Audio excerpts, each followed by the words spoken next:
señoras y señores, pues hoy es un día un poquito especial porque tenemos con nosotros al doctor Elías Cárdenas, que es una persona que dedicó toda su vida profesional a la lucha contra el Alzheimer. Yo entiendo que no es desde un punto de vista tanto científico como de asistencia. Después me lo explico.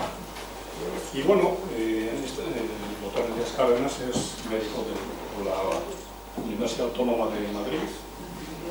No soy de nada. No, no soy de Gabriel, No, está. ¿Tienes entendido? ¿Estás abierto? Pero bueno, para que lo tengo. Gabriel, doctor en la Complutense. Ah, la Complutense. Bueno, eso es igual. Como decía, pues ha trabajado toda la vida en ese aspecto de la asistencia a los enfermos con Alzheimer. Y ha trabajado en varios laboratorios y bueno, pues nos va a hablar, pues va a hacer una brevísima reseña histórica, habrá una definición de lo que es la enfermedad, nos va a mostrar las diferentes etapas de la enfermedad, signos, síntomas, cómo se hace el diagnóstico, pronóstico, tratamiento y el papel del cuidador, que esto es importantísimo. ¿Por qué lo ponemos? Pues porque realmente, como todos sabéis, cuando hay una persona con Alzheimer en la familia, por razones históricas, culturales, económicas, etc., en España fundamentalmente es la familia la que carga con el peso. Y por lo tanto, ese papel de la familia es crucial. Bueno, pues yo no tengo mucho más que deciros, porque realmente el doctor Cárdenas es el experto. Gracias.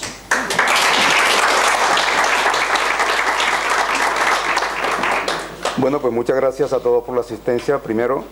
Segundo, yo debo manifestar mi agradecimiento porque se me haya permitido participar en esta institución, la cual debo reconocer que desconocía absolutamente. Y gracias a un encuentro casual con mi amiga Belén, además un encuentro casual, anecdótico y muy generoso por su parte, porque tuvo la cortesía de acogerme durante unos momentos en su casa, una tarde lluviosa y fría, que me quedé sin llaves, sin móvil y la única compañía de mi perra. Ella me vio allí desolado, triste, y inmediatamente me acogió, me subió a su casa, me brindó atención, calor, etcétera, etcétera, etcétera. Y a raíz de eso, pues surgieron los comentarios de a qué nos dedicábamos cada uno. Entonces ya le comenté cuáles eran mis actividades, ella me comentó cuál es la suya, y entre las tantas que tienes, me comentó que formaba parte de esta institución.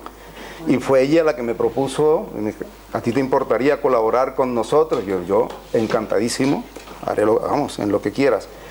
Y propuse el tema de Alzheimer, y no lo propuse estrictamente como médico, porque la verdad es que yo el interés que tengo por esta enfermedad no es exclusivamente como médico, más bien es como copartícipe de ella, dado que mi padre, que hoy aproximadamente alcanzará ya los 90 años, tiene Alzheimer diagnosticado desde hace aproximadamente 15 o 16 años. Y como yo no tengo la ocasión, porque mi padre vive en Estados Unidos, no tengo la ocasión de poder estar con él, ayudarle, ver su evolución, y pues bueno, voy a dedicarle yo parte de mi tiempo al Alzheimer aquí en España. Y he estado trabajando, no toda mi vida, es un poco exagerado decir toda mi vida, pero buena parte de mi tiempo la estuve dedicando al apoyo, quizás no al estudio de la enfermedad, sino al apoyo a aquellas personas que por circunstancias caían con algún familiar en esta patología, ¿no? Y esa fue la razón por la que decidimos llevar a cabo esta charla. Bueno, y ya sin enrollarme más, vamos a entrar en lo que realmente interesa, que es el mal de Alzheimer. Y yo le he querido poner este título más que una enfermedad, porque la verdad es que el Alzheimer encierra circunstancias que van más allá de una propia enfermedad.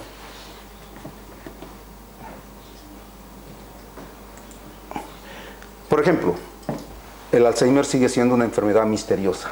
¿Misteriosa por qué? Porque a pesar de que llevamos ya más de 100 años con la enfermedad descrita, todavía no se sabe con exactitud cuáles son los mecanismos que desencadenan esta patología.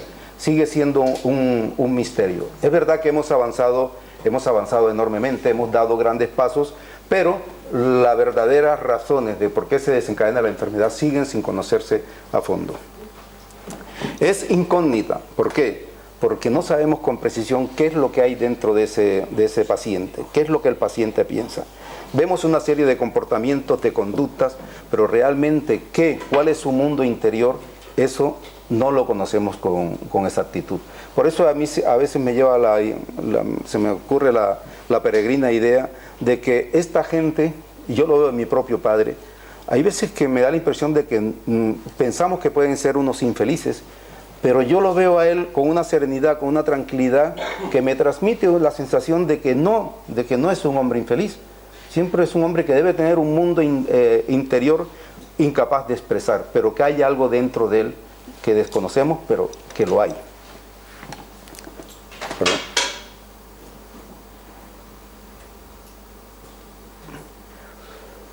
Diferencias. Cada paciente es diferente. Como decía Gregorio Marañón, un ilustre médico español, que seguramente habrán oído hablar de él, no hay enfermedades sino enfermos. Entonces, el Alzheimer no se escapa a estas circunstancias. Cada paciente afectado por el Alzheimer va a tener un comportamiento absolutamente diferente. La verdad, se establecen unos patrones, unas líneas de comportamiento, pero que nunca se ajustan exactamente unas a otras. Hay diferencias enormes entre los pacientes. Otro aspecto muy importante es el coste familiar y social que esto implica. El Alzheimer es como la atención a un niño pequeño, a un bebé, pero que el bebé va evolucionando y poco a poco se va defendiendo él solo hasta que llega un momento en que ya es adulto y es absolutamente independiente. El Alzheimer no, es todo lo contrario. El paciente va evolucionando pero a peor hasta que llega un momento en que ya es incapaz de valerse por sí mismo. Por eso los costes sociales y familiares son bastante elevados. Y por último, el tratamiento. He puesto esta imagen ahí de desolación de un médico porque realmente el tratamiento es desolador. A pesar de que se han hecho algunos avances, pero tratamiento eficaz, podemos decir que todavía no existe. Se sigue investigando. Llevamos, como decía antes, 100 años con la enfermedad ya descrita, pero no hay un tratamiento que se pueda considerar verdaderamente eficaz. Bien, como soy médico y a los médicos pues nos gusta cuando hablamos de algo pues describir las cosas bajo un esquema, por decirlo de alguna manera, protocolario, ¿no? Cuando hablamos de alguna enfermedad o de alguna entidad clínica, siempre procuramos tener unos parámetros ya predefinidos que puedan ir poco a poco abriendo los conocimientos a todos, ¿no? Por eso vamos a definirla, un poco de historia, la epidemiología, etiología, los tipos, hasta llegar al tratamiento, que como decía es un tratamiento muy poco eficaz, pero que lo mencionaremos. ¿Cómo podemos definir la enfermedad de Alzheimer? Como una forma de demencia que gradualmente empeora con el tiempo y afecta la memoria, el pensamiento y el comportamiento. Fíjese que digo una forma de demencia, porque en definitiva el Alzheimer no es más que una demencia, es una demencia. Supongo que todos más o menos el concepto de demencia lo manejan, no obstante yo me he permitido traer también una pequeña definición de lo que es la demencia, y diremos que la demencia es una pérdida de la función cerebral que se puede presentar con muchas enfermedades, no solamente con el Alzheimer, enfermedades vasculares, enfermedades tumorales, enfermedades tóxicas, etc. Pérdida de la función cerebral. Con eso abarcamos cualquier entidad sintomatológica que presente la demencia. Pérdida de la función cerebral puede ser pérdida del habla, pérdida de la capacidad de andar, etcétera, etcétera, etcétera. Muchísimo. También quiero hacer un poco de historia y hablar de este señor, que es el culpable, no del Alzheimer. El Alzheimer no tiene culpables definidos, pero sí fue el culpable de la descripción de la enfermedad.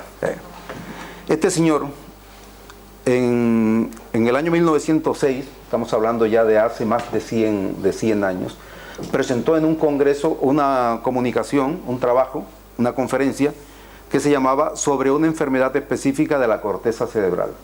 Ojo, estamos hablando de 1906. Este señor es médico psiquiatra. ¿Sí? En esta ocasión hacía por primera vez la descripción de una inusual enfermedad de la corteza cerebral. Un hombre muy avanzado en su época, estamos hablando de 1906. Bien, desde entonces hemos recorrido mucho terreno. Y la comunicación que hizo, la hizo en base a una paciente cuyo nombre es Auguste, que presentaba pérdida de memoria, desorientación, alucinaciones, demencia y además aportó un estudio histológico especial de su cerebro. O sea, llevó información anatómica sobre el cerebro de esta señora. En ese cerebro, la corteza cerebral era bastante más estrecha que la corteza cerebral de una persona normal. Y además existían dos tipos de anomalías muy llamativas que hoy día siguen siendo las características principales para diagnosticar esta enfermedad. Luego mencionaré cuáles son. De momento simplemente me limito a comentarla y luego ya diré cuáles son. No me aclaro con esto, le doy para atrás, para adelante, como un coche que estás en un atasco y no acabas de... Como a todos nos gustan los numeritos, pues también he traído numeritos. Además, numeritos que también yo puedo creer que sirven también para tranquilizar un poco a quienes estamos aquí, porque es una enfermedad que suele afectar a personas más allá de 50, 55 años. Y a mí me llama la atención y lo cual me agrada, que haya gente de edades más jóvenes interesadas por este tema, pero que tiene su importancia. En el mundo la padecen más de 36 millones de personas. Parece muchas, ¿verdad? Claro, pero realmente, comparado con cuántos miles de millones de habitantes somos en el planeta. Estamos en 8.000 o 7.000 millones de habitantes, o sea que 36% que representan. Hay enfermedades, otro tipo de enfermedades que tienen un porcentaje muchísimo más elevado. En Europa son casi 7 millones.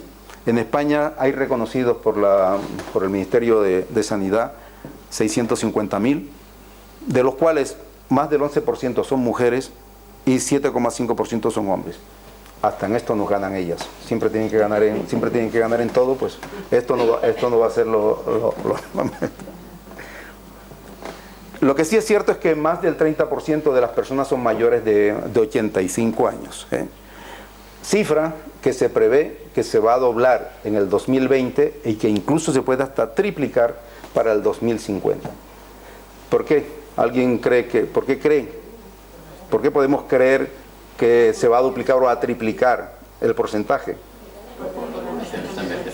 Porque cada vez morimos más viejos. Eso es la única realidad. Y realmente también los diagnósticos que se hacen hoy día tan abundantes es porque envejecemos y morimos mucho más tarde.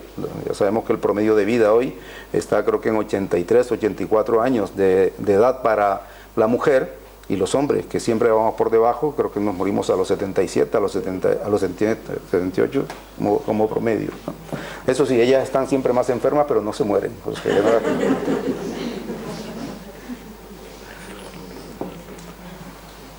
¿por qué se produce la enfermedad? Hablemos de etiología. Y más que hablar de etiología, quizás podemos mencionar factores desencadenantes, porque la etiología de esta enfermedad sigue sin desconocerse. Pero sí hay algunos factores que pueden influir en la presencia de la misma. Factores como pueden ser la edad. ¿Sí? A medida que vamos avanzando en edad, pues el riesgo de padecerla es mayor. La herencia genética tiene un papel fundamental hoy día. Ya se ha descrito dentro de los genes el alelo APOE Epsilon 4, que así se llama el gen que está relacionado con esta patología. Eso no quiere decir que si tenemos este gen, necesariamente vamos a padecer la enfermedad. Se puede tener, pero las probabilidades de que la padezcamos son mayores pero se tienen que reunir otros factores. Es como el cáncer. El cáncer no necesariamente quien tenga un oncogen, que es la antesala al propio desencadenante del cáncer, el hecho de que lo tengas no quiere decir que vayas a pasar la enfermedad. Pero si se suman otros factores, si fumas, por ejemplo, entonces ya el riesgo puede ser mayor. El sexo femenino también contribuye mucho, como hemos comentado antes, más de un 11% de los que padecen la patología son señoras. Se atribuye también a la hipertensión arterial no controlada y evolucionada durante muchos años. Quizá se ha establecido algún paralelismo, pero nada verdaderamente demostrable. También influyen los traumatismos craneales previos, traumatismos repetidos, traumatismos importantes, pueden dejar secuelas importantes que más adelante puedan repercutir en la aparición de la enfermedad.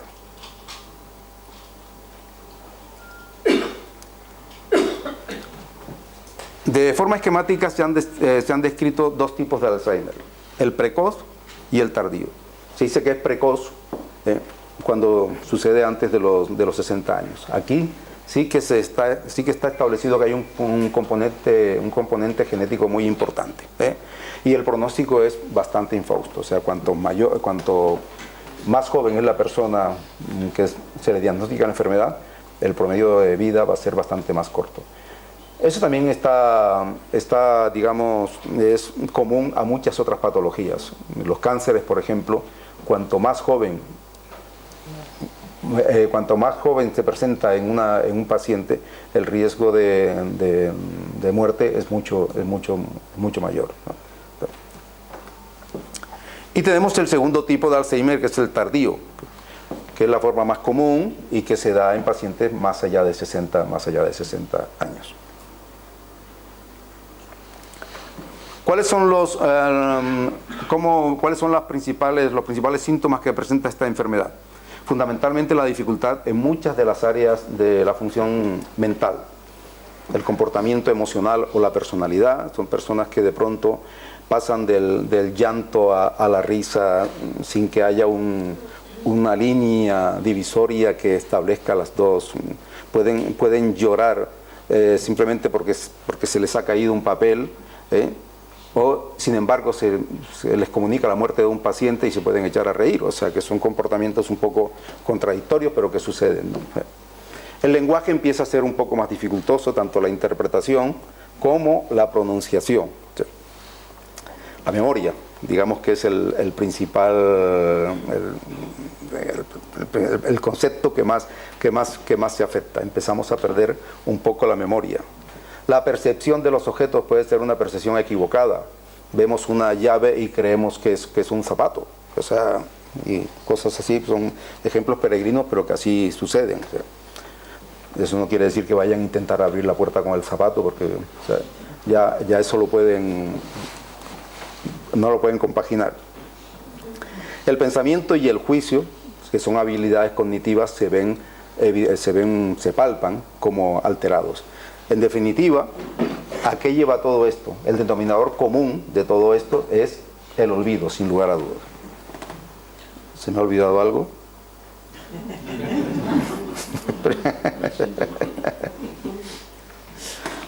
También se han establecido diferentes etapas en la aparición del Alzheimer, ¿no? Hablamos de etapas primario leve, cuando este deterioro cognitivo que llamamos se presenta inicialmente como un olvido normal y corriente, pero olvido que nos pasa a todos. Este olvido es debido al envejecimiento normal y puede que se esté desarrollando paralelamente con el mal de Alzheimer, pero es solamente una suposición. Ya hay ligeros problemas con el pensamiento y la memoria, pero que no interfieren en las actividades cotidianas. La persona es capaz de tomar un autobús, de comer sin problemas, de vestirse, etcétera, etcétera, etcétera, pero ya va notando unas circunstancias extrañas, Incluso son conscientes de que olvidan las cosas, son conscientes de dónde he dejado las llaves. Pero, bueno, de pronto, así, después de hacer un esfuerzo, al final las localizan. y esto aquí quiero hacer un inciso y hacer una advertencia, porque ya no quiero empezar a preocupar a los que ya tenemos más de 55 años con estos comentarios que he hecho. Esto no quiere decir, no todas las personas con deterioro cognitivo leve progresan a mal de Alzheimer, ni muchísimo menos. Por eso también he traído las cifras, porque las cifras son muy determinantes, ¿no? O sea, en España, 650.000 personas afectadas por el Alzheimer. Somos 45 millones. Tampoco tiene mucha importancia la cifra, ¿no? Hay mucho más enfermos padeciendo cánceres, enfermos padeciendo enfermedades cardíacas, etcétera, etcétera. O sea que no se preocupen porque en algún momento tengan algún olvido, y además hay olvidos que tenemos, pero olvidos que son hechos a propósito, para que no nos...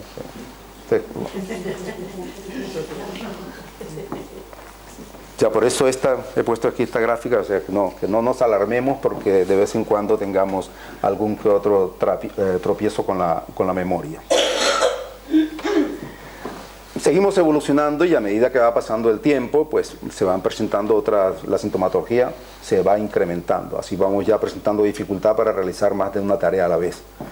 Eso se podría decir que entonces ya todos los hombres padecemos esto, porque los hombres, según se dice, no somos capaces de realizar dos tareas a la vez, ¿no? Entonces ya todos estaríamos marcados por ese estigma, vamos a padecer la enfermedad.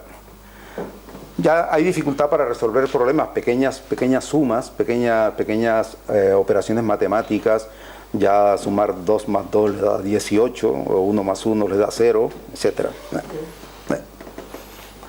Se olvidan hechos o conversaciones recientes. Es lo típico, que mamá, ¿cómo estás? ¿Has comido? No he comido, y ya se acaba de meter un cocido eso es verídico y sucede así con mucha frecuencia.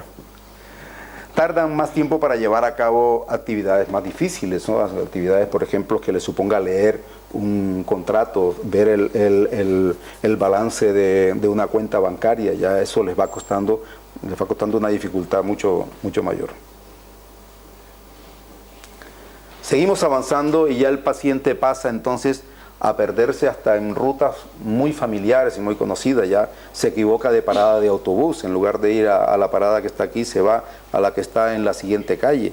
En su propia casa ya no sabe dónde está el baño, se mete en el baño, en la habitación del hijo a hacer el pis, en lugar de meterse en la... Son cosas divertidas, pero que suceden así en la realidad, no estamos exagerando. Va perdiendo interés en cosas que previamente disfrutaba. El estado anímico se hace indiferente. O sea, si antes le gustaba el fútbol, de pronto deja de interesarse por el fútbol. En ese aspecto, pues, ahí la mujer tiene ventaja, ¿no? El fútbol no gusta mucho, entonces no vamos a decir que por esa circunstancia ya están pasando a padecer la enfermedad. Pierden con mucha frecuencia, pierden artículos, pierden carteras, pierden zapatos, pierden calcetines, van cambiando de personalidad y los hábitos sociales cada vez, o sea, se vuelven agresivos, se vuelven violentos, se alejan del contorno social. ¿Sí? Por ejemplo, para dormir, esto sí que es un problema. Aquí empieza a haber problemas serios ya, porque cambian el ritmo del sueño.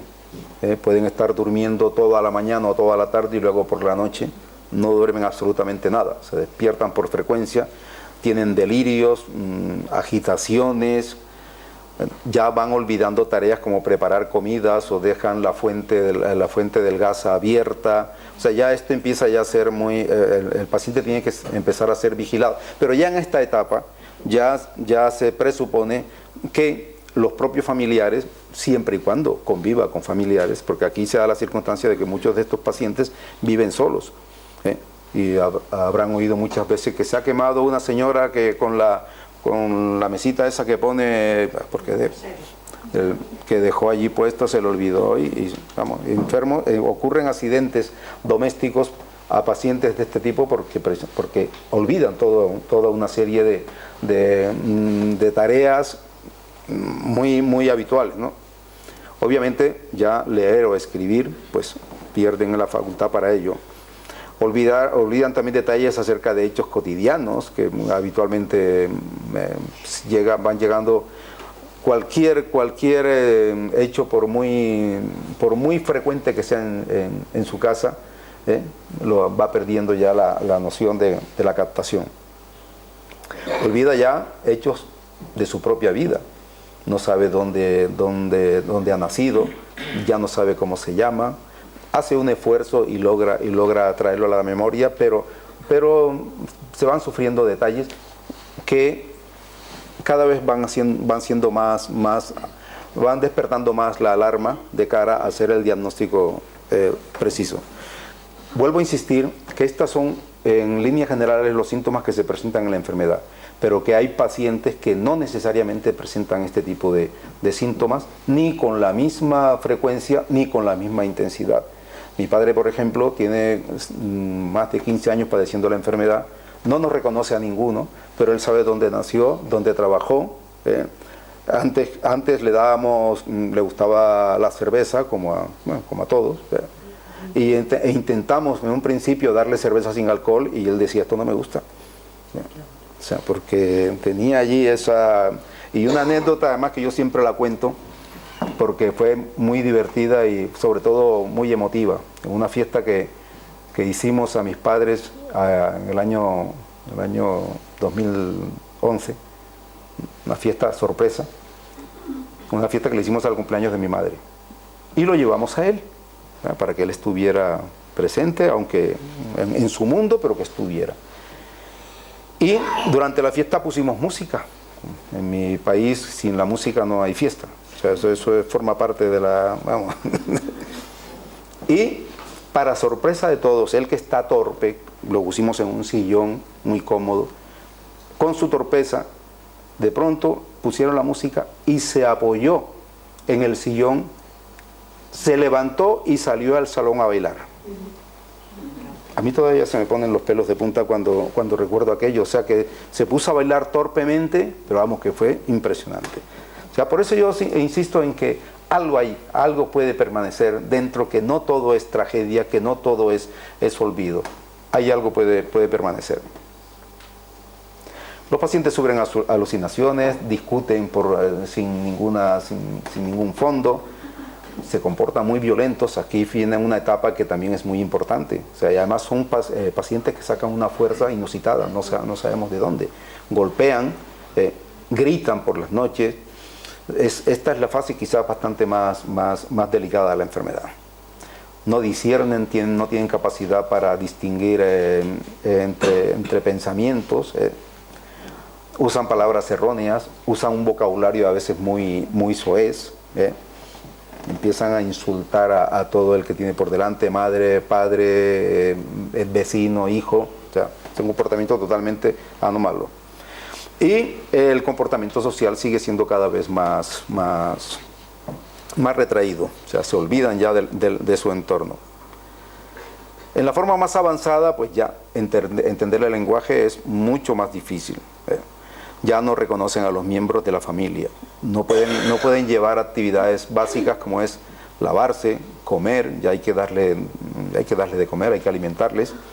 Ya empiezan a tener incontinencias urinarias, no controlan sus esfínteres, problemas para deglutir, con lo cual la alimentación empieza a estar en manos de los nutricionistas, porque hay que darles ya alimentaciones especiales a base de papillas, porque no son capaces, se les olvida, no es que tengan problemas para deglutir, es que se les olvida tragar, no tragan.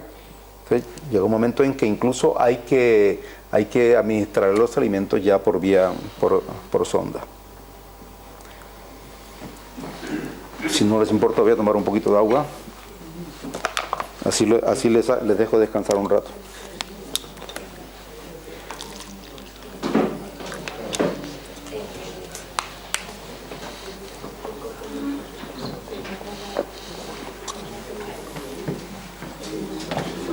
¿Cómo vamos a diagnosticar la enfermedad? Pues fundamentalmente por la clínica. Cuando hablamos de clínica hablamos de síntomas, por todo este comportamiento que hemos visto en las diapositivas anteriores. Existen también una serie de test neurológicos que los lleva a cabo el psiquiatra o el neurólogo. Son test especiales ya encaminados a hacer digamos un estudio muy profundo del comportamiento de estas personas. Por supuesto hay que hacer exámenes físicos completos, exámenes sanguíneos de todo tipo, ¿no? Descartar también la existencia de otras patologías como pueden ser anemias, tumores, intoxicaciones, enfermedades del tiroides, enfermedades vasculares, depresiones, que se pueden confundir con un cuadro, aunque pueden presentar cuadros de demencia y que se pueden confundir con un cuadro de Alzheimer. También son válidos las técnicas de la imagen, que hoy por hoy creo que las formas de diagnóstico más eficaces, por lo menos para mí, son las técnicas de diagnóstico por la imagen y la analítica. Para mí son hoy los pilares del diagnóstico de cualquier patología. Antes hablábamos, y en mi época incluso todavía se hablaba del ojo clínico. Ya es un término que los médicos ya no suelen aplicar, porque ya el ojo clínico, sí, yo puedo pensar que tienes esta patología, pero prefiero hacer la analítica y hacer la correspondiente toma de imágenes para verificarlo. Entonces valen mucho, y de hecho la resonancia magnética es una de las técnicas una de las técnicas que más aportes ha hecho al diagnóstico, no solamente del Alzheimer, sino de muchas enfermedades. La resonancia magnética permite ver imágenes que muchas veces te pueden confundir y que puedes pensar que estás viendo realmente un cráneo abierto por la mitad, ¿no? En la resonancia magnética he traído aquí esta imagen, es una imagen muy simple, y aquí se puede ver claramente. Esta sería la imagen de una resonancia de un cerebro normal. Esta zona de aquí, que es la zona que se corresponde con la memoria, la percepción, el lenguaje, etcétera, vean que tiene unos trazados normales. Pero sin embargo, en un enfermo afectado por el Alzheimer no hay que ser un radiólogo ni un gran aventajado para darse cuenta de que estas zonas se ven reducidas ostensiblemente de tamaño. ¿Lo ven? Pues esto ya no es que sea determinante, pero ayuda mucho para hacer un diagnóstico ya avanzado del Alzheimer. Y he traído otra diapositiva, que esta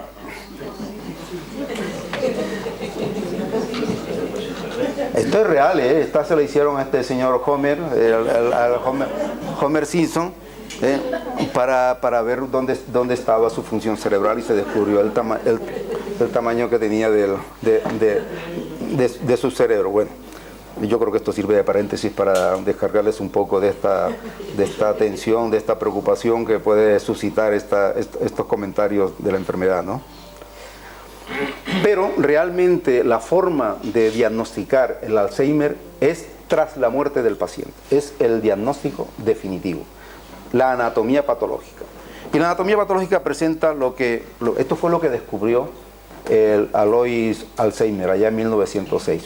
Esto fue lo que él describió, porque el diagnóstico, la resonancia magnética permite ver cambios en las formas, en el tamaño, pero no en la estructura interna. La anatomía patológica permite ver, es un estudio histológico. La histología es la célula en definitiva, ¿no? Entonces permite ver la estructura de la célula, en este caso la neurona. Y en la neurona se van a ver depósitos extracelulares proteicos en los que el componente mayoritario es una proteína denominada beta-amiloide. Hoy día se está ya también trabajando para determinar si esta proteína que se acumula allí en aquellas placas ya se puede detectar como marcador biológico, haciendo extracciones de sangre directamente desde la médula. Entonces, si descubrimos este tipo de proteína que está demasiado incrementada, podemos sospechar que el paciente, si no ha desarrollado, es probable que lo desarrolle. Pero hay otra. Dentro de esta misma estructura de la célula hay lo que se llaman ovillos neurofibrilales o tangles. que también son acumulaciones neurofibrilares intercelulares cuya unidad básica es la proteína, una proteína que se llama tau. ¿Por qué se llama tau? Porque el señor que la descubrió se le ocurrió llamarla tau y no hay más. Y no hay más. Aquí también he traído otra imagen que se ve claramente una vez que se ha abierto la célula, que se ha hecho el reconocimiento microscópico, se ve, esto es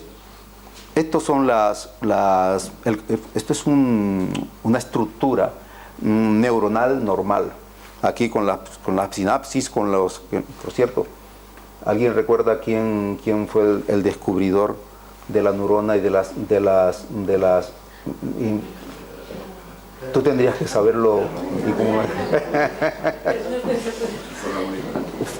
Dilo en voz alta, no te Ramón y Cajal, que por esto se llevó el premio Nobel, ¿no?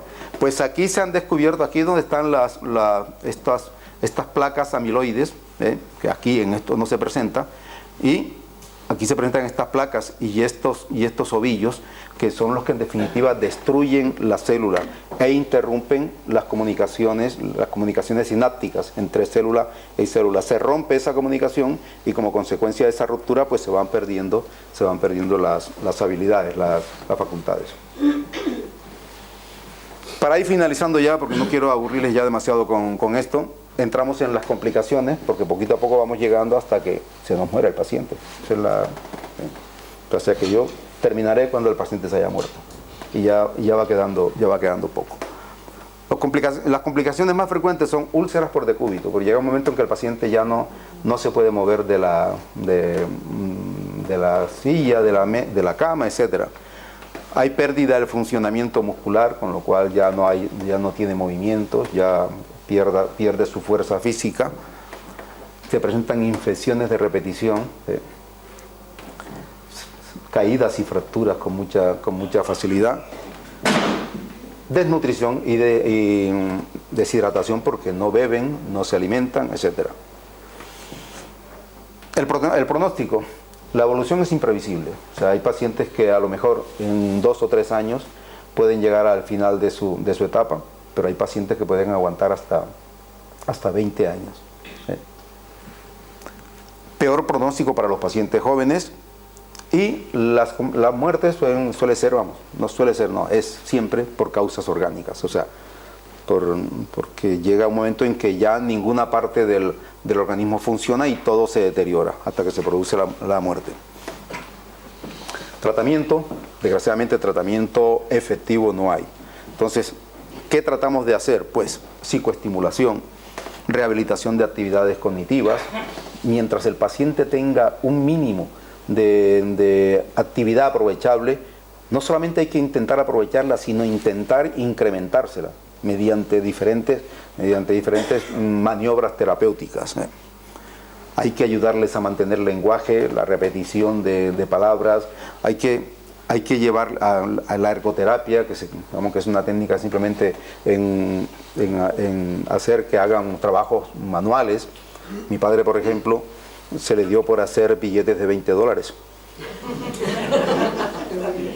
Era curioso, hacía billetes de $20, los dibujaba. Mi padre fue un gran dibujante, era su profesión, ¿no?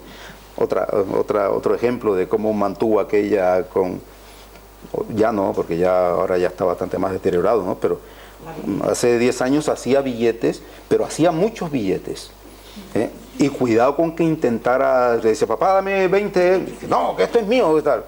O sea, entonces a enseñarles a jugar a las cartas, aquí en la siguiente diapositiva he puesto cuáles son las diferentes, más o menos, lo que hay que hacer con ellos, ¿no? Por supuesto los cuidados médicos, juegos, incluso deportes, o sea, todo este tipo de actividades mientras el paciente muestre un mínimo de energía por practicarlas, ¿no? Tratamiento farmacológico, ya insisto en que no existe como tal.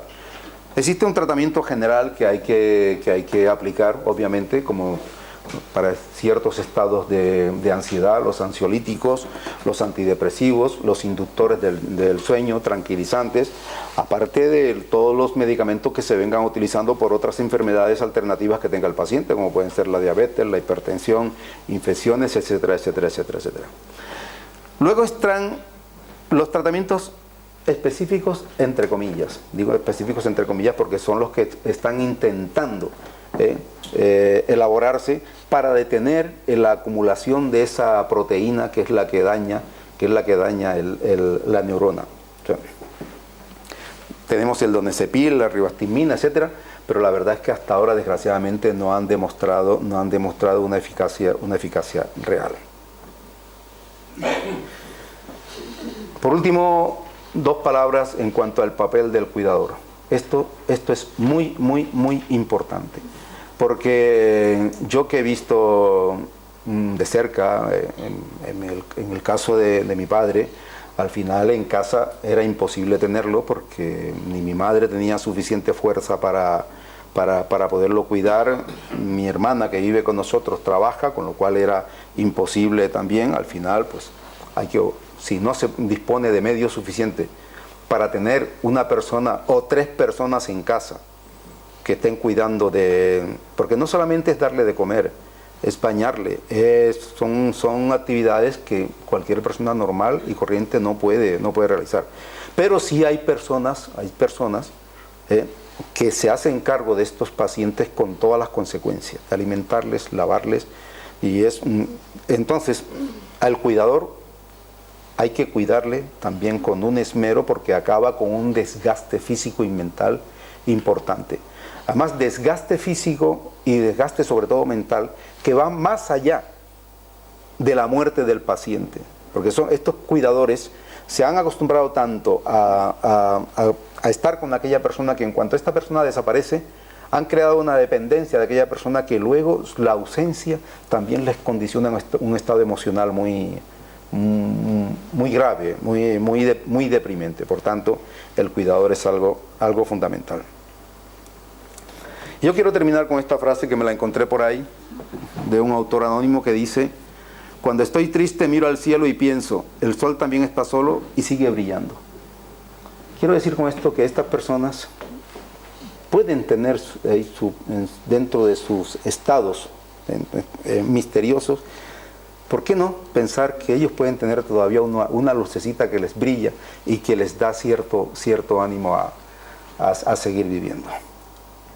Muchas gracias.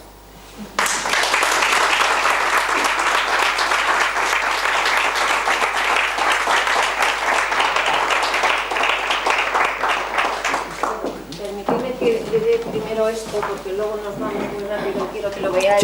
Chequen no acepto, ¿eh? Este es muy grande. Por eso.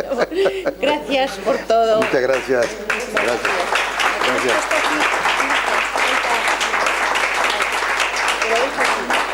Gracias. Bueno, si nos lo permite, abrimos un turno de palabras, de preguntas. Facilitas, ¿eh? Si alguien quiere empezar. No, yo supongo que es un tema que sin lugar a duda tiene que dar lugar a muchas inquietudes, a muchas interrogantes. Pues yo la que bien pueda contestaré y las que no, pues prometo que si no puedo darle respuesta, yo, insisto, no soy psiquiatra ni soy neurólogo, por tanto mis conocimientos en este aspecto pueden estar limitados. No obstante, aquella que no pueda responder en este momento, prometo que la responderé más adelante. Sí, quiero preguntar, mi padre padeció, tenía todos los síntomas que ha descrito de Alzheimer, es decir, empezó pues, con pérdida de memoria, olvido de dónde estaba su casa, luego todos los síntomas que usted ha ido diciendo, ¿no? Desconocimiento ya de la familia, confusión, retroceso a la infancia, finalmente pues ya las incontinencias normales y al final murió pues por inhalación de comida, pero llegó un momento que... Sí. Entonces lo que pasa es que no estaba él diagnosticado como de Alzheimer, tenía un diagnóstico de arteriosclerosis cerebral o algo así. ¿Puede haber una demencia que tenga los mismos síntomas que el Alzheimer? ¿O hay algo que caracterice, salvo lo que ha comentado, que cuando ya el paciente se hace... Le responderé con una inquietud que yo tengo. Como les he comentado, mi padre lleva más de 15 años diagnosticado de Alzheimer. Sin embargo, yo sigo dudando que mi padre tenga un auténtico Alzheimer. Y con eso creo que puedo responderle a su pregunta. Sigo dudando, ¿por qué? Porque mi padre, a pesar de que tiene el diagnóstico médico de Alzheimer, y yo he visto todos los informes, etcétera, pero su comportamiento, porque además lleva ya en la última fase, que se dice que cuando caen en la última fase, que es cuando ya no controlan esfínteres, ya no quieren comer, ya no quieren, pues ya, queda muy poco. Mi padre lleva en la última fase, creo que lleva 5 años. Por tanto, cada paciente hay que mirarlo y tratarlo de una forma diferente. O sea, y yo he insistido en ello. No todos los pacientes tienen el mismo comportamiento. Son enfermos, no enfermedades, como decía Marañón. ¿Se podría considerar esta enfermedad como una enfermedad mental? Pregunta curiosa e interesante. Desde luego es una enfermedad mental, pero básicamente es una enfermedad orgánica, porque lo que se daña es el órgano como tal, se daña el cerebro como tal, y luego el comportamiento, las repercusiones, las secuelas son fundamentalmente mentales, pero es una enfermedad mental con base orgánica.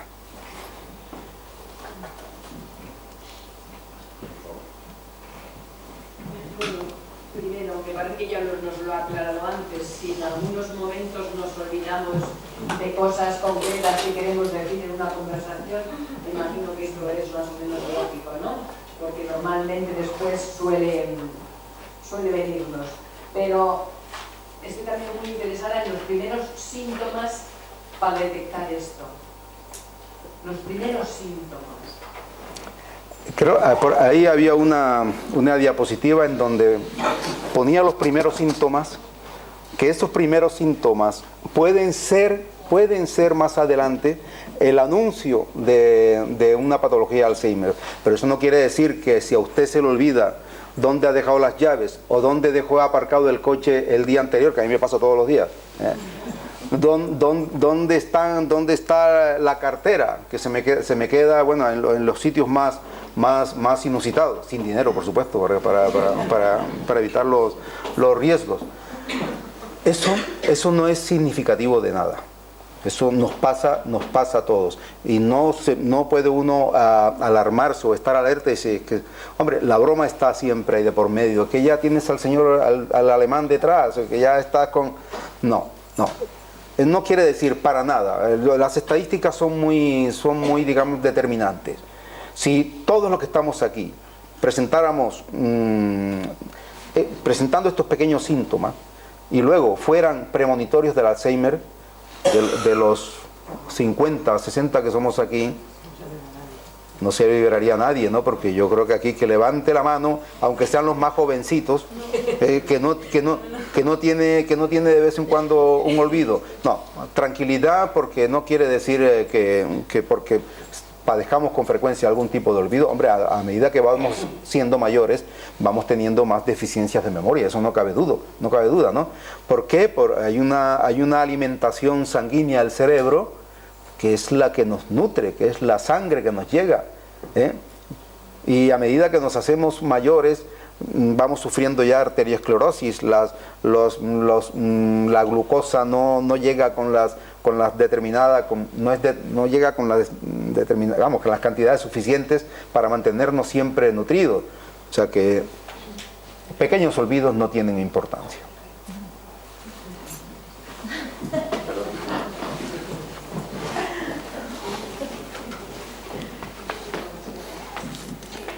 A mí me interesaría saber si ya cuando han perdido la memoria, cuando ya no conocen a la gente, si son capaces de distinguir el lenguaje corporal, como puede ser una caricia, cuando ya conocen a la persona, cómo reaccionan. Yo voy a poner un ejemplo muy ilustrativo, muy jocoso, muy divertido. también con mi padre, que es el que más he visto. Les dice las expresiones corporales. Mi padre, las chicas que le cuidan, cuando se le pone por delante les toca el trasero. Les toca y ellas se vuelven, pero Manuel, ¿qué haces? ¿Para qué te pones ahí? Me estás provocando. O sea, eso quiere decir, por eso estas incógnitas que yo planteo, hay un mundo ahí, hay algo que queda en ellos que no desaparece. Mi padre estuvo trabajando en la aviación y él ve pasar un avión y ahí lo dice un avión, y vamos, ya no los identifica porque ya no da, pero él sabe lo que es un avión, sabe que trabajó en la aviación, sabe a qué se dedicaba allí. O sea, con exactitud no le puedo decir cuál es su capacidad de expresión, porque cada uno tiene la suya. Pero yo sigo insistiendo que algo queda, algo queda, sin lugar a dudas. Hombre, hasta que ya el paciente llega a sus últimos momentos, que ya prácticamente se puede decir que está en un estado de coma, ¿no? Que ya no responde absolutamente a nada. Pero sí tiene que haber algo dentro de esa mente que permanece. Por eso la gráfica del sol, algún rayito por ahí habrá que le siga iluminando. Yo quería preguntar si es normal que a ciertas edades que vuelves a ponerte a estudiar tengas dificultad en memorizar cuando hasta entonces has estudiado sin ningún problema, por lo que sea has dejado durante un tiempo de hacer actividades de trabajo o de estudiar y vuelves a retomar. ¿Tienes dificultad para memorizar? Yo desde luego no memorizo como antes. ¿Eso es normal? Pues absolutamente normal, vamos. Absolutamente normal, o sea, yo por eso ahora yo digo ya yo no estudio, yo leo y intento quedarme con algunos conceptos, pero pretender meterme un bloque de 120 temas de un libro así de este tamaño y recordarlo para un examen es que ni se me ocurre. O sea, yo ahora me copio, o sea, leo, me autocopio, es imposible. Nuestro desgaste neuronal se va sufriendo a lo largo de los años, y no es lo mismo una mente de 20 añitos que una mente ya de 50. Por supuesto está bastante más castigada, o sea, que no se preocupe, que esto es absolutamente normal. Hay que estudiar un poquito más y estudiar cosas fáciles. Sí, lo que quería preguntar es a qué punto tanto el ejercicio físico como el mental, digamos, pueden contribuir a disminuir los problemas de Alzheimer, o al menos a que sea más tardío, digamos, ¿no? Y claro, lo que ocurre es que, bueno, que hablar de ejercicio mental es una cosa muy abstracta, porque evidentemente no hay un ejercicio mental muy concreto, se depende de cada persona puede hacer cosas muy diferentes. Y ejercicio físico también es lo que es distinto, ¿no? Casi cualquier ejercicio físico, por ejemplo, correr, andar, ir en bici, va a incrementar la capacidad cardiovascular y va a provocar una mayor oxigenación del cerebro, que yo creo que en el efecto va a ser bueno para el cerebro, digamos, ¿no? Hay otros ejercicios, bueno, pues se me ocurre por ejemplo el Tai Chi o el Karate, que además tienes que memorizar secuencias de movimientos y tal, es decir, es un ejercicio más complejo, que implica una coordinación motora complicada, que implica una memorización de ejercicio mucho más complicado, ¿no? Entonces no sé hasta qué punto, digamos, tanto el ejercicio físico como el mental puede ser bueno de cara a enfrentar o a retrasar la Alzheimer. No está demostrado que pueda ser verdaderamente bueno, malo no es, desde luego, o sea, pero se intenta que la persona, mientras tenga algún mínimo de capacidad, tratar de aprovechar ese mínimo de capacidad para de esa manera intentar de alguna manera frenar la evolución. Está visto que cuando se desencadenan ya los síntomas graves, aquello es irreversible y ya no se puede hacer nada. Pero todas las instituciones son siempre proclives a que mientras el paciente tenga un mínimo de actividad, tratar de aprovecharla, no solamente en lo físico, sino en lo mental, estimulando la lectura, estimulando hablar de deportes, ya de práctica de deportes, incluso del karate. Yo he puesto ahí la imagen porque sale, pero vamos, que no es lo más, ojalá ojalá, pero simplemente caminar, el ejercicio asistido, hacer que el paciente mueva las piernas, todo eso es que puede ayudar. Ahora, retrasar la evolución de la enfermedad, lo dejamos ahí en la incógnita. Todo depende de las características del paciente, de cómo se vayan sucediendo aquellas acumulaciones de estas proteínas, de la respuesta genética de cada paciente. Son muchos factores los que desconocemos y que no sabemos exactamente cómo puede ser la repercusión final, ¿no?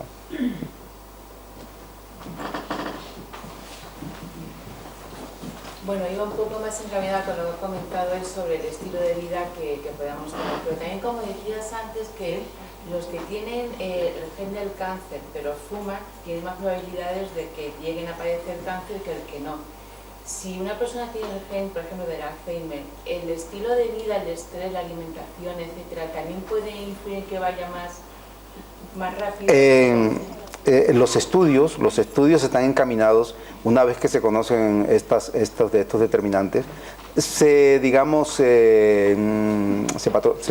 pide que cuides la dieta, que mantengas la tensión arterial, que la alimentación sea la más adecuada, que estimules mucho la lectura. Todo eso se pide, pero vuelvo a responderte lo mismo que le respondí al señor. ¿Es eficaz? No se sabe, no se sabe. Así como en un cáncer de pulmón, por poner un ejemplo, si tú tienes el oncogen del cáncer, lo tienes ahí. Y si encima fumas o trabajas en una mina de asbesto, pues las probabilidades de que te dé el cáncer van a ser mucho mayores. Pero eso está demostrado. Eso sí que está demostrado.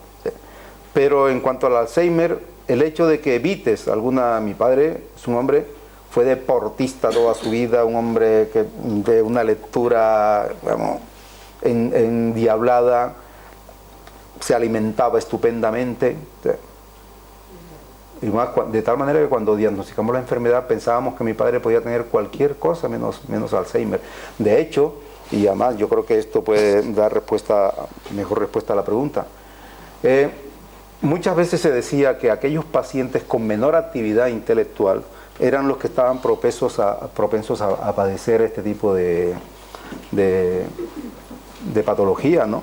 Pero eso se cae por su propio peso cuando vemos un Adolfo Suárez afectado por Alzheimer. Mi paisano Gabriel García Márquez, un eminente escritor, afectado por Alzheimer. Ronald Reagan, afectado por Alzheimer. Y así Rita Hayworth, afectada por Alzheimer. O sea que aquí muchas más personas podríamos añadir a esta larga lista, ¿no? Entonces eso ya va a decir, bueno, realmente se puede prevenir, que es lo que seguramente, o sea, la prevención se puede prevenir, pues intentemos prevenirla, pero no garantizamos absolutamente nada.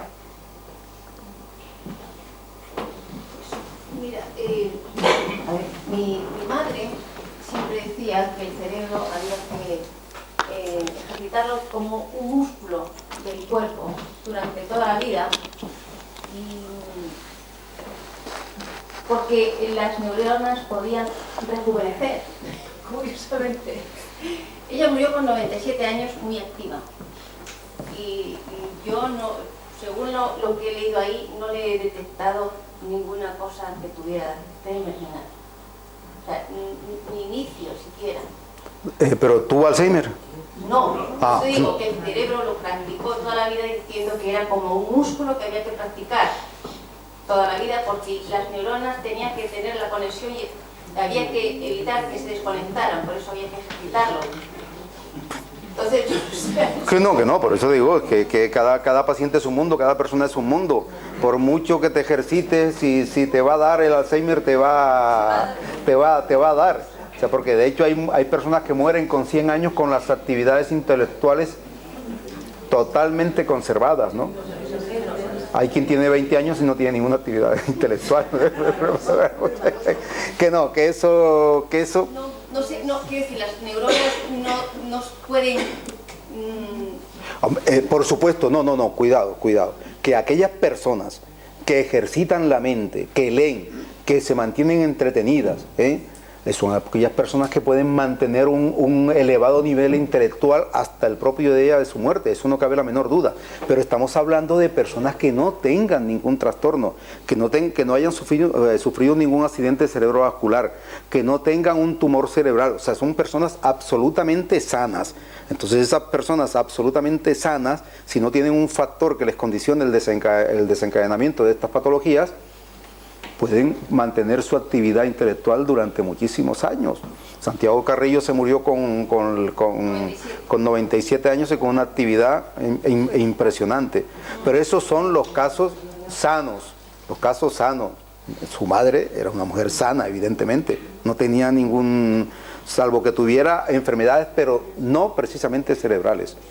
Hoy, pues entonces esos son casos... No, pero por la edad, más o menos cuando empiezas a... Lo normal es que con la edad, si no se padecen, con la edad, las tendencias a padecer arteriosclerosis es básico. Insuficiencias venosas, sucede. Acumulación de grasa en las arterias, sucede. Hipoglucemia, hiperglucemia, etc. O sea, si logramos mantener todo aquello controlado, podemos mantener la actividad intelectual hasta que nos llegue la muerte. Hipertensión, Os diré que la mujer de la que se está hablando es la creadora de esta universidad.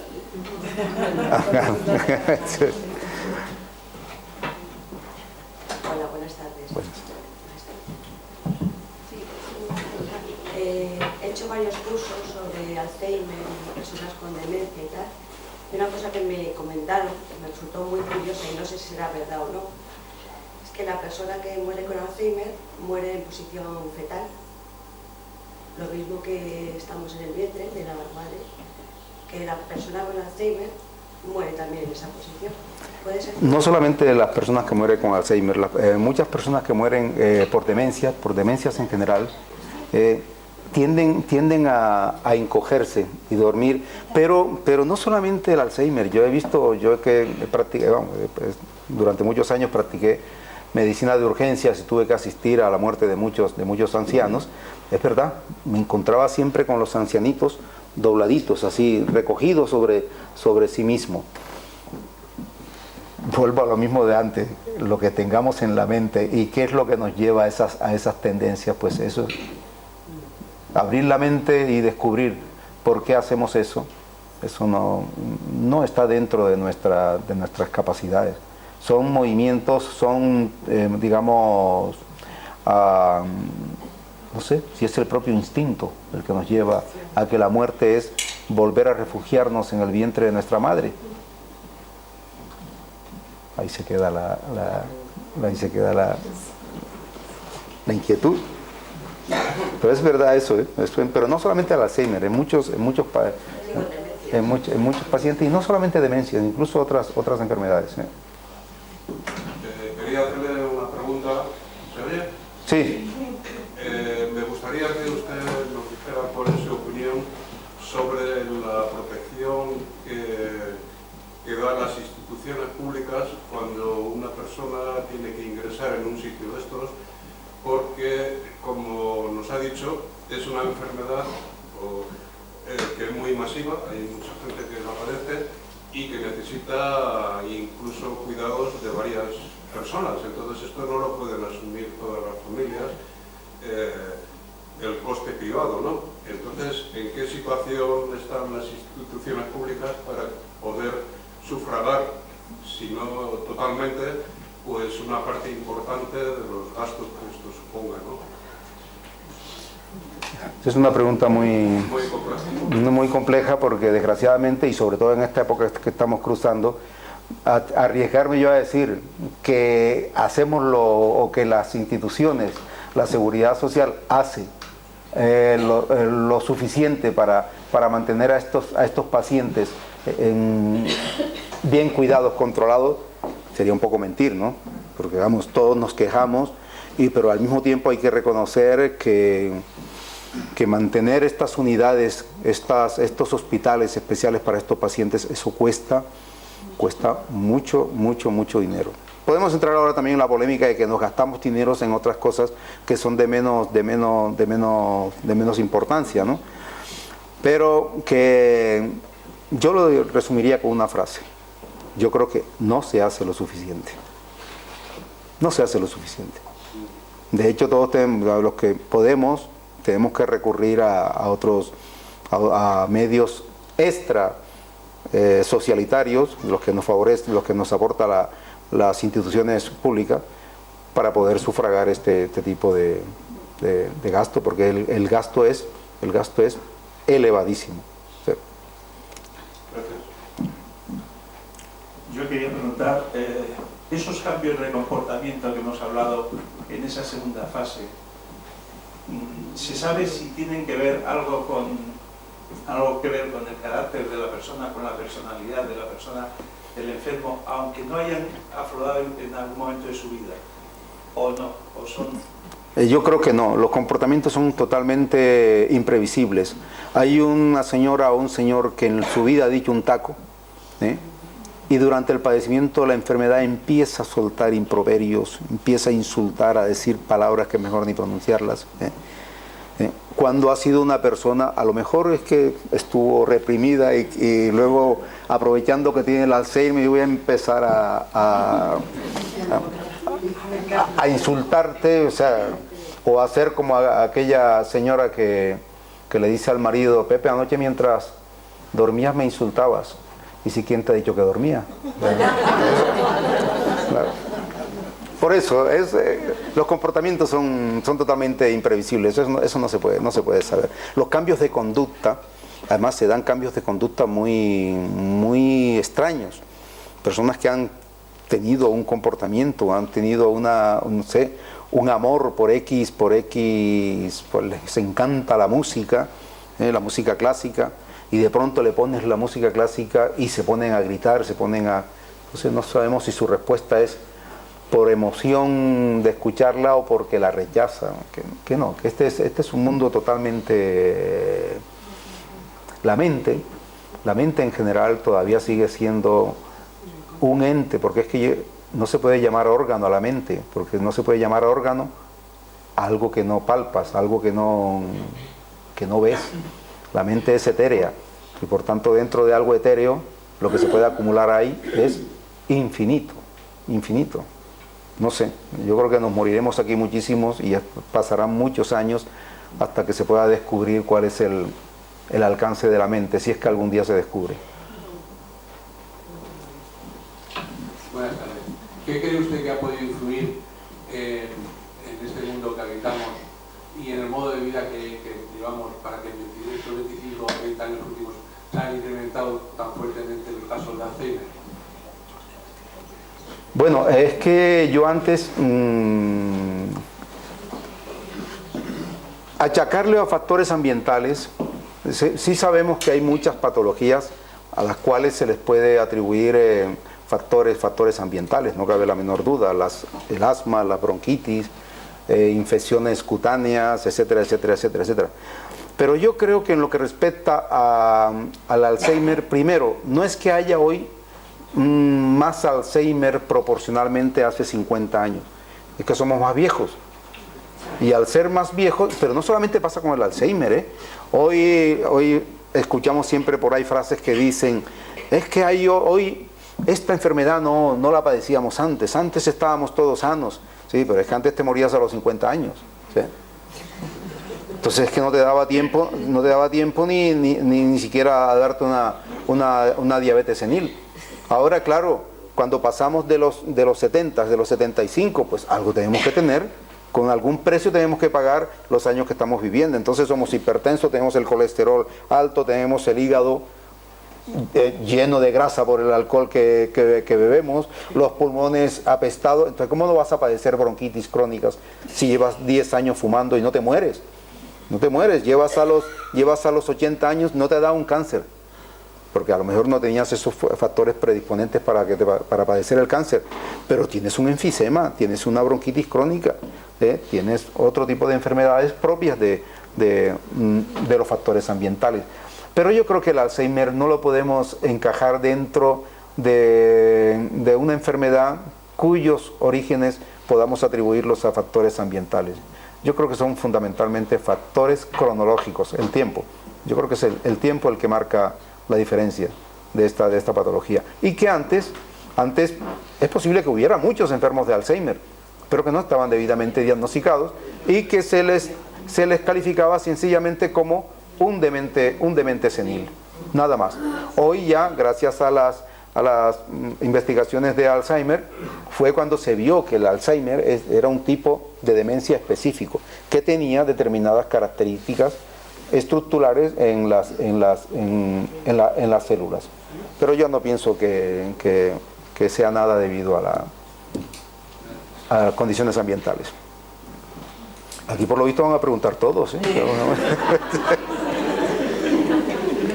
Me alegro mucho, ¿eh? Mira, yo hace poco he leído en un artículo en una revista médica que estaban investigando que la diabetes propiciaba a tener un Alzheimer incipiente, igual que las enfermedades de arteriosclerosis. ¿Sabes? ¿Eso es cierto? Has tocado un tema, además, uno de los temas que yo en mi laboratorio donde he estado trabajando, manejaban productos para diabetes, por tanto la diabetes es una enfermedad de las que yo mejor he conocido. Y te puedo decir que en toda la bibliografía que he revisado, en todo lo que he repasado, jamás he visto una relación entre Alzheimer y diabetes.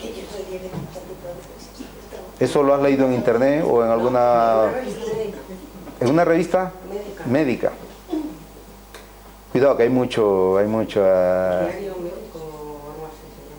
Bueno, siempre hay que leer la letra pequeña, porque podemos leer un titular y decir, bueno, se ha descubierto que la diabetes está relacionada con el Alzheimer.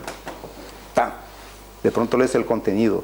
Se han hecho estudios en mil ratoncitos, a todos se les ha estado inyectando glucosa y después se ha encontrado, bueno, son investigaciones que de momento no tienen fundamento, y yo de hecho hoy el paciente afectado por Alzheimer, por supuesto puede ser diabético, pero puede ser hipertenso, puede tener el colesterol alto, puede tener el ácido úrico alto, pero hasta hoy que yo sepa.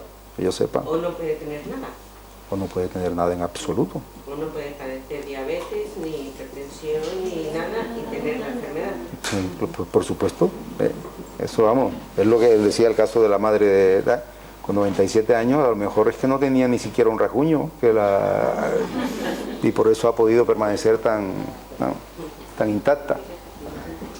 Sí, bueno, en primer lugar, sobre lo que decía la compañera de las personas que padecen esta enfermedad, que mueren en una postura fetal, es decir, como volviendo al momento básico de la vida, ¿no? Yo recuerdo que mi padre efectivamente retrocedía a la infancia, es decir, que para él su esposa era su madre y yo era su tío, ¿no? Eso era una fase intermedia, ¿no? Luego también le quería comentar, efectivamente hay un momento, una etapa que ellos lo pasan también mal, porque se dan cuenta de lo que les ocurre. Están muy agitados, muy nerviosos, no duermen por la noche. Entonces, bueno, llega un momento que nosotros aguantamos unos 3 años con mi padre en casa hasta que ya tuvimos que buscar una residencia. No encontramos una residencia pública, porque la única opción que te daban era que le llevases, pues por ejemplo, yo que vivía en Madrid, en Vigo, ¿no? Entonces tuvimos que llevar una clínica privada. Y bueno, pues me dijeron, no se preocupe, que ya le vamos a tranquilizar, pero a mí me dio la sensación de que el tratamiento le llevó rápidamente en picada a un estado vegetativo, ¿no? Entonces quería preguntarle, ¿estos tratamientos que se le dan aceleran el proceso cognitivo, bueno, de lograr, claro, supongo que como todas las cosas, al cambio de que no sufran, también retroceden en sus... Pues hay algo de verdad en ello, o sea que los tratamientos pueden condicionar la precipitación de la evolución de la enfermedad. Pero los tratamientos son necesarios, son obligados. Un paciente que no duerme, que se levanta por las noches gritando, que agrediendo a todo el que tiene a su alrededor, porque eso pasó con mi padre, que se levantaba y al que veía de cerca le pegaba. Entonces llegó un momento en que hay que recurrir necesariamente a la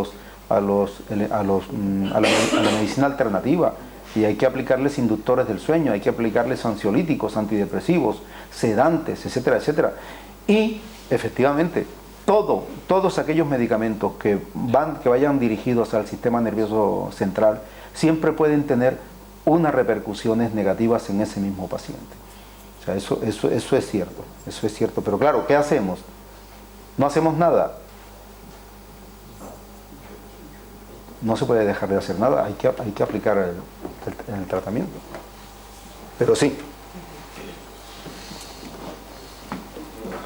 Yo he interpretado que el Alzheimer es una enfermedad cerebral, el cerebro es el gran desconocido, y que realmente es orgánica, es decir, es una enfermedad, podemos decir, de las reacciones químicas que se puedan producir dentro del cerebro, ¿no? En este sentido, ¿habría alguna causa química que fuera determinante o que hiciera que estas reacciones se produjeran? Que se sepa, no hay nada. Así como, por ejemplo, en las depresiones, si hay determinadas sustancias que, dependiendo del tipo de depresión que se padezca, si hay determinadas sustancias químicas que contribuyen a que se presente un tipo de depresión, aquí, además sí que hay demencias que puedan ser derivadas de intoxicaciones de elementos como el plomo, como el arsénico, bueno, se especula en ello, ¿no? Pero otro tipo de demencias que no necesariamente son el Alzheimer ni presentan las mismas características. O sea, hasta ahora lo único que se sabe es que la proteína esta, el tau y el beta amiloide, son las que están allí presentes, son proteínas, esas sí están allí, pero sustancias químicas que contribuyen a que se padezca la enfermedad, hasta ahora no hay nada descrito en ese sentido. ¿Alguna pregunta más? Yo le quería preguntar, un enfermo de EPOC que lleva un largo tiempo ya con tratamientos, ¿le puede afectar al cerebro? Por supuesto. ¿Cortisona? Por supuesto, pero eso no tiene nada que ver con el Alzheimer. El EPOC condiciona una disminución importante de la oxigenación en los pulmones. Si los pulmones no oxigenan bien, la sangre no se oxigena bien. Y si la sangre no está bien oxigenada, la sangre que llega a los centros que la requieren llegará escasa de oxígeno.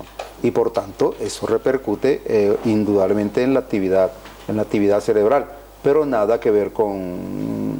El diagnóstico se lo han hecho así, como muy radical. Y yo no veo... Estoy escuchando y conocemos también a una persona que le ha muerto el marido, cuya persona, yo desde el principio de la enfermedad le estoy acordándome con todo lo que usted nos está explicando, y claro, la persona de la que ahora le estoy hablando no tiene esos síntomas de ninguna manera, pero ya se la han diagnosticado. Un hermano mío que tiene EPOC ya lleva varios años y tratamiento de cortisona, y entonces ahora pues le han diagnosticado Alzheimer. Yo he estado a verle ahora, que vive fuera, y yo no veo la relación. No, si es que la relación EPOC Alzheimer, que el Alzheimer se agrave por el EPOC, como el Alzheimer se agrava por infecciones, se agrava por traumatismo, se agrava por cualquier causa, pero que sea la EPOC el desencadenante del Alzheimer, vamos, por lo menos no hay nada descrito en ese aspecto. Este paciente está padeciendo el Alzheimer y se le suma que padece también un EPOC, como si padeciera una glucemia o padeciera una arteriosclerosis cerebral, una insuficiencia venosa. Todo eso son agravantes de la enfermedad, pero no desencadenantes. ¿Este señor padece el Alzheimer? Porque le ha tocado ser ¿de qué edad tiene? Yo es que he estado ahora y como lo he vivido muy de cerca el Alzheimer con otra persona, no veo y le estoy escuchando a usted y no puedo comparar con mi hermano ahora que yo he ido a verle las condiciones de... Vuelvo a insistir, y por eso he puesto una diapositiva ahí. Hay tantos tipos de Alzheimer como pacientes puede haber. Los comportamientos pueden ser absolutamente diferentes. Uno se limita a describir lo que en líneas generales se recoge, pero cada paciente, hay pacientes que a lo mejor no presentan nunca sintomatología evidente y luego por una anatomía patológica, por un estudio que se le hace en anatomía forense, resulta que encuentran estos daños y no padeció la enfermedad como tal. Por eso yo creo que se nos tiene que quedar grabados que cada paciente es un paciente independiente del que tiene al lado, aunque esté diagnosticado de la misma enfermedad. Había otra señora allí que quería preguntar algo. Las proteínas que se depositan en las neuronas, eso las genera el propio organismo. Sí. Lo que pasa es que hay una acumulación exagerada de esas proteínas, son proteínas propias de nuestro organismo, pero que por circunstancias desconocidas se empiezan a acumular y a dañar aquel órgano. Sí, son sustancias propias de nuestro organismo, pero que tienen otras propiedades, pero que después son ellas las que se van acumulando allí y producen este tipo de... Por eso se está intentando ahora que a través de analíticas hechas directamente a la médula espinal se pueda determinar la cantidad de este tipo de proteínas que exista en la circulación, en el líquido cefalorraquídeo, y ver hasta qué punto se puede frenar aquello. ¿Puede influir algo la alimentación previa que se tenga? También está dentro de lo que se baraja, pero que no hay nada. Sí, yo hubiera podido poner ahí que también, pero es que si me le iba a poner todo lo que se escribe, todo lo que se especula, en lugar de media hora hubiera tenido aquí 5 horas. Pero sí. Pero alguien, por ejemplo, lo que acabas de decir, o sea, que es la relación glucemia-Alzheimer, relación hipertensión Alzheimer, relación infecciones Alzheimer, relación traumatismos craneales Alzheimer. Mucho se habla, pero poco se demuestra. Perdón, ¿y las personas que están en tratamiento psiquiátrico por algunas depresiones, trastorno bipolar, cosas así, tienen más tendencias? Vuelvo a lo mismo. ¿No hay nada demostrado? No hay nada demostrado en ese sentido. ¿Ese tipo de medicación no influye? No, el típico, bueno, no está demostrado que influyan realmente, ¿no? Vete a saber, o sea, cabe la posibilidad de que pueda tener alguna relación, pero eso no, ahora mismo no se establece un paralelismo entre puede haber tipos de demencia que deriven de un estado depresivo, pero no que esa demencia esté relacionada con el propio Alzheimer. Yo me refiero más que nada por el tipo de medicamentos que se les da a esos enfermos. No, eso no, que el medicamento sea capaz de desencadenar. Los desencadenantes que he puesto ahí son los poquitos que se les puede atribuir la condición genética, la edad, pero bueno, que no son ni siquiera factores, son circunstancias que no se pueden modificar.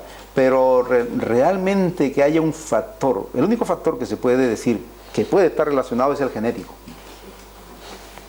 Pero nada más, los demás son especulaciones, nada más que especulación. Cuando en una familia hay varios casos de Alzheimer, puede haber una cierta predisposición genética. Ya me está asustando a mí. Claro, perdona que le conteste, es que ahí está la amenaza. Aquí me veis tranquilo, pero mi padre tiene Alzheimer, entonces estoy yo marcado a padecer la enfermedad. Es que ni me he atrevido a hacerme el análisis genético, porque ¿qué hago que ya tengo? Yo espero que cuando salga de aquí no se me haya olvidado que he estado aquí, porque entonces ya empezaré a preocuparme. La condición genética, sin duda, es uno de los factores que sí hay que tener en cuenta. Si estamos marcados genéticamente, si nuestros familiares más cercanos, padre o madre, la padecen, las probabilidades de que la padezcamos son mayores, pero eso no quiere decir que lo vayamos a padecer. Bastantes probabilidades, porque tienen por parte paterna y materna. Pues, ¿qué quiere que le diga? O sea, dime, Marta. Pero una última palabra. O sea, era curioso porque hablaban Espera. y comentaban. Tampoco funciona muy bien, pero bueno, intentaremos. No se oye nada. No. Bueno, te oigo, venga. Bueno, que en las jornadas estas en las que he estado, realmente se estuvo hablando mucho de las enfermedades neurodegenerativas, entre ellas Parkinson, bueno, un poco de todo. Y de hecho se habló mucho del APOE4, del gen este, y hubo gente que tenía familiares, de hecho una de ellas era su hija, que tenía este APOE4 y sin embargo no había desarrollado la enfermedad. Entonces... me tranquiliza. Sí, por lo menos no de momento. Quiere decir que tal vez, aunque exista esa genética, dentro de nuestra genética existen posibilidades. Una mayor parte será que la desarrolles, pero a lo mejor muy tardíamente. Eso, más que una pregunta, Marta, es una ayuda que me haces a mí. Eso, vamos, me estás aportando algo. Es más, ahora ya la tendencia última, y esto va a traer mucha problemática social, es hacerse lo que ya aquí se empieza a hacer. En Estados Unidos por $500 ya te lo hacen, lo que es el mapa genético. Entonces, el mapa genético te va a permitir saber qué genes tienes, e incluso podemos ir más lejos. ¿Qué genes tienes? ¿Qué enfermedad vas a padecer? Y si los tratamientos que existen te van a servir a ti. Eso es un arma de doble filo, porque si encuentras que vas a padecer, yo qué sé, simplemente En la obesidad se está estudiando mucho nutrigenómica en la obesidad para determinar si realmente una intervención dietética tiene efecto o si para X personas se necesita mejor actividad física o sin embargo que ninguna de las dos va a resultar. Porque claro, como hay tanta problemática de la obesidad, se está estudiando en esa línea. Eso es un problema que va a traer muchas consecuencias terribles, o sea, hacer los mapas genéticos, sí, ¿y ahora qué? Si sí, pero no tengo tratamiento porque el antibiótico que tengo, aunque sea una simple úlcera, una simple úlcera que luego no te sirvan los tratamientos habituales. Es muy... Bueno. Bien, está claro, lo que nosotros no vamos a olvidar es la visita del doctor, ha sido magnífica. Muchas gracias a él, muchas gracias a todos por estar aquí y bueno, y a Belén por traerlo. Gracias a todos.